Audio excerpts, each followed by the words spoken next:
Olá, vamos diretamente ao capítulo 11, verso 28 do Evangelho de João. E depois de dizer isso, foi para casa e, chamando à parte Maria, disse-lhe: O mestre está aqui e está chamando você. Ao ouvir isso, Maria levantou-se depressa e foi ao encontro dele. Jesus ainda não tinha entrado no povoado, mas estava no lugar onde Marta o encontrara.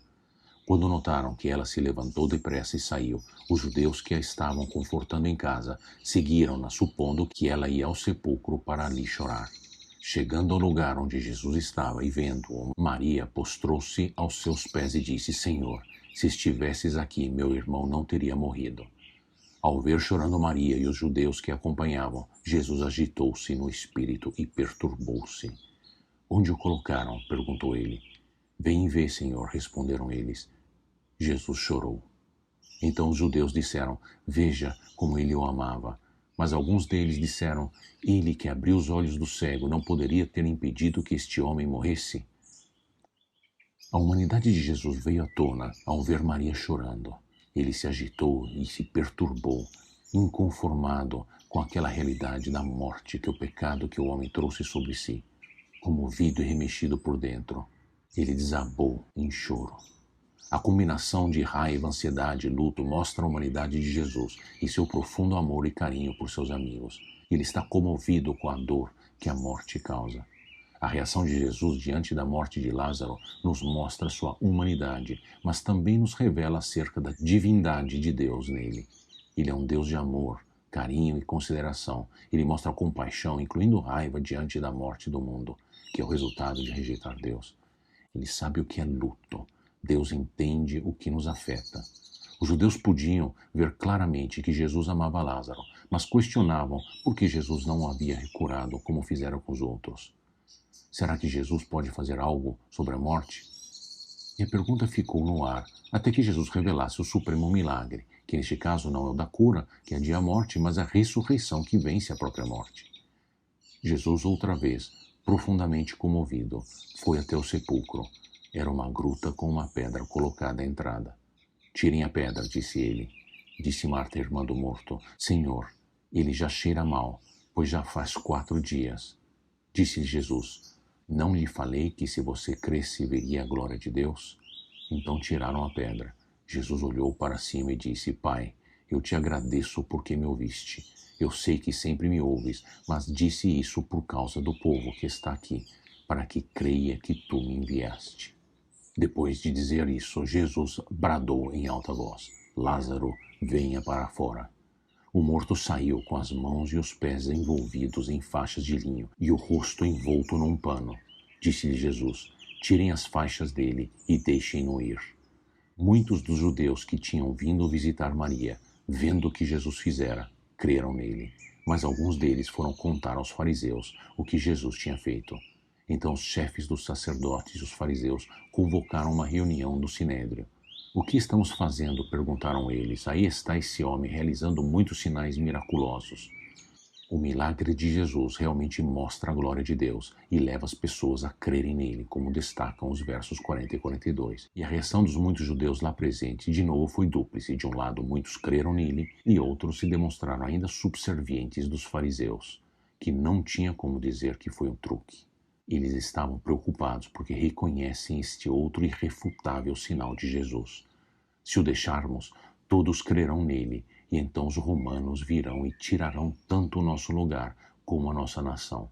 Então um deles, chamado Caifás, que naquele ano era o sumo sacerdote, tomou a palavra e disse: Nada sabeis. Não percebeis que vos é melhor que morra um homem pelo povo e que não pereça toda a nação? Ele não disse isso de si mesmo, mas sendo sumo sacerdote naquele ano, profetizou que Jesus morreria pela nação judaica. E não somente por aquela nação, mas também pelos filhos de Deus que estão espalhados para reuni-los num povo. E daquele dia em diante resolveram tirar-lhe a vida. Os fariseus estão preocupados que todos viriam a crer em Jesus e que a autoridade dele sobre a nação judia se desfaleceria.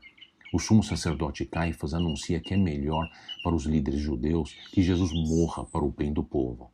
Esta reação, na verdade, revela o que realmente importa para os fariseus, o poder conquistado pela tradição humana. O plano de Caifás é que Jesus deveria morrer ao invés deles perderem a nação que eles dominavam usando o nome de Deus. Mas, ironicamente, Deus estava usando como sumo sacerdote para profetizar no verso 51 que Jesus iria realmente morrer pelo povo, mas não pelos motivos que Caifás pensava, e nem somente pela nação judia, mas como diz o verso 52, Jesus morreria pelos filhos de Deus espalhados no mundo, a serem reunidos num só povo, que trata do verdadeiro povo de Deus, o qual Israel tipificava. Ao querer matar Jesus por interesse próprio, sem perceber, o perverso sumo sacerdote profetizou a morte de Jesus na cruz, sim, pelo seu povo, no lugar de seu povo, mas como um substituto, como iremos ver mais a fundo no capítulo 18.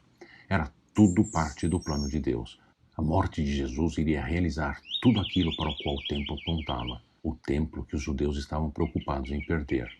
Veja o verso 48. Veremos em João que a cruz paga de uma vez por todas a justa ira de Deus pelo nosso pecado. Ela traz vida eterna para um povo que foi perdoado. Está disponível para todo mundo em todo lugar. Por essa razão, Jesus não andava mais publicamente entre os judeus. Ao invés disso, retirou-se para uma região próxima do deserto, para um povoado chamado Efraim, onde ficou com seus discípulos. Ao se aproximar a Páscoa judaica, muitos foram daquela região para Jerusalém, a fim de participarem das purificações cerimoniais antes da Páscoa. Continuavam procurando Jesus, e no templo perguntavam uns aos outros: "O que vocês acham? Será que ele virá à festa?" Mas os chefes dos sacerdotes e os fariseus tinham ordenado que, se alguém soubesse onde Jesus estava, o denunciasse, para que o pudessem prender.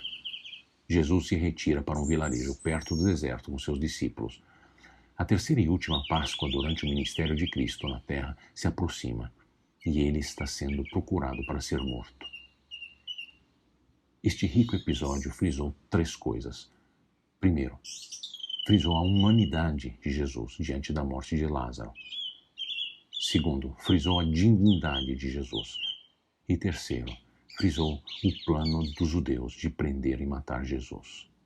Sim, acabaram prendendo e matando Jesus, mas que, como Lázaro, ressurgiu, assim como eu e você iremos um dia.